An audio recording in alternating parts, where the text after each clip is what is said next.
What's your thoughts so far? Well, first of all, this group of young women on this team are amazing.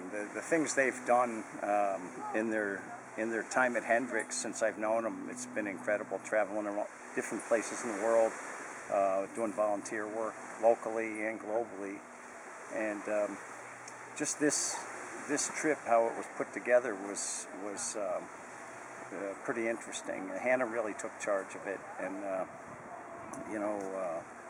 was able to get the grant accepted. So that's why we're here. And I don't know what's going to happen when we're here, but I do know that we're going to make a lot of friends, and hopefully they've been great role models to kids in our hometown where we go to school, and hopefully they'll inspire some young female players here to keep playing and try to get into college and do something big with their lives.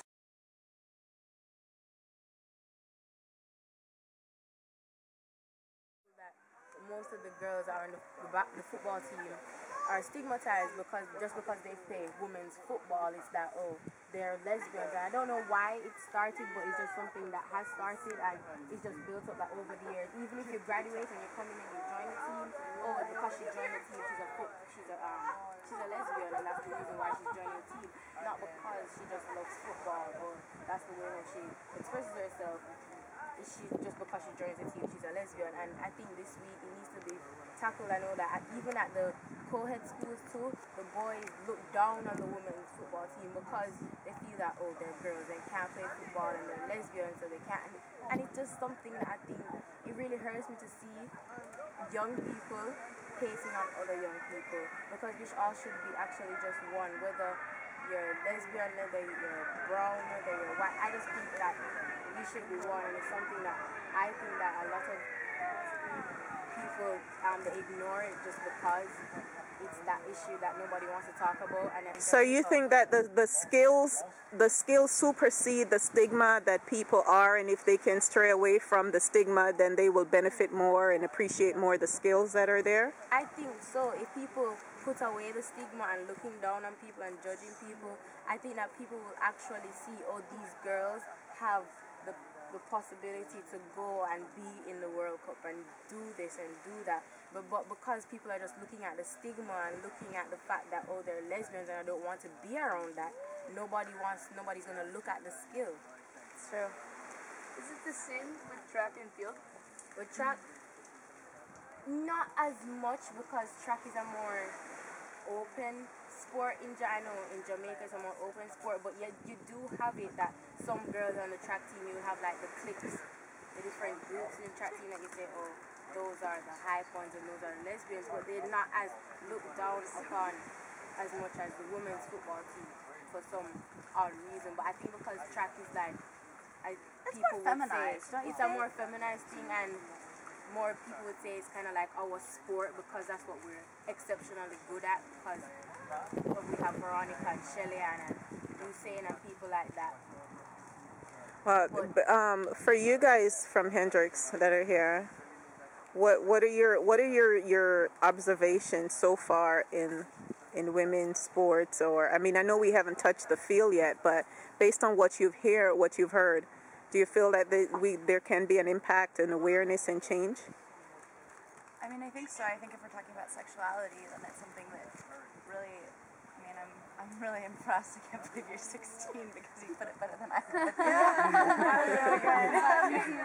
But I mean, I do. I think that she's right, that you have to look beyond the idea of sexuality. You know, we're not having sex on a soccer field, so it doesn't matter. You know, we play because we love it, and we play because it's something else that we work hard at. We work hard at school, we work hard in our lives, we work hard when we do service, and it's another thing that we work hard at and should be respected. It's not something that you can categorize like gay or lesbian, because it's just something that we like and it's something that we're good at. Like, you can't suppress a skill that you have like soccer because people think that you're a lesbian and because they won't respect you for that.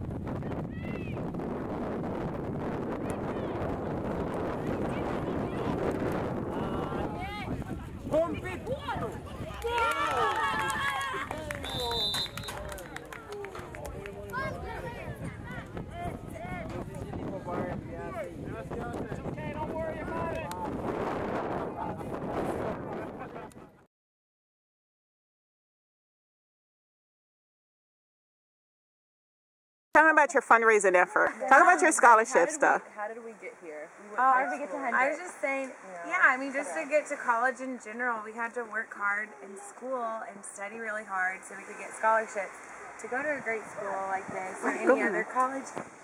And then from there, again, we had to work hard. And What did you guys do to make this trip happen?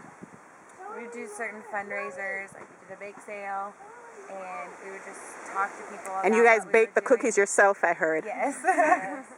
So I burnt some. And Hannah wrote this very large grant to our school. Yes. We spent a lot of time on it, a lot of hard work, a lot of planning, and we ended up getting it. We wrote that. Yeah, I mean, that's the part of it, I guess, that, the effort to give to the college is sort of the first part, but we go to a private college, so it's not inexpensive, but I have had at least a whole year in tuition paid back to me based on the travel that I've gone on, so we're very lucky at Hendrix. We have a program called Odyssey that allocates grant money for students to travel, and so if you are a competent student and you prove this summer project that you can execute, that you have the experience and knowledge to be able to do it, then they will fund trips like this. So let me touch on something. This what you guys are doing basically is volunteerism. It's just that you went out and you provided or you worked for your own funds to get here. So tell me a little bit of what's your perception on volunteering and contributing back to the community. I mean, is it always about being paid with what you do, or is it about giving from the inside? It's really about from the inside. You're just kind of expressing, you're just giving to others. Yeah, exactly. Yeah, a lot of it is you gotta give a little, and it's fun.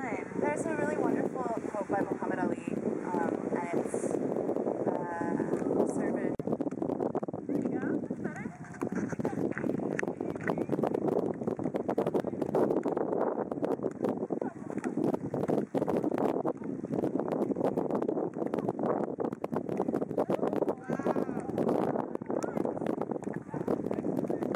And then I found out that 6 miles from where I lived was 10,000 Jamaicans living in Hartford, Connecticut. And they were playing every night in the summer from 5 p.m. till dark, no referees, shirts against skins. And I went and played every night for about 6 years in the summer. And that's where I learned how to play soccer from Jamaicans. And I became a very good player. And all I've ever done as an adult has been a soccer coach. Been a college, university coach for 35 years. And I owe all of that to my soccer education from my Jamaican friends in Hartford, Connecticut. One other thing I found about Jamaicans, they all have nicknames, right? I didn't know any of these guys' names. I only knew all of them by their nicknames. They didn't even know their names. They just So anyway, life's a funny thing because now, 35 years later, here I am to learn more from Jamaicans, but also maybe to help some young players. And it's beautiful. I mean, I'm so grateful to be able to do this.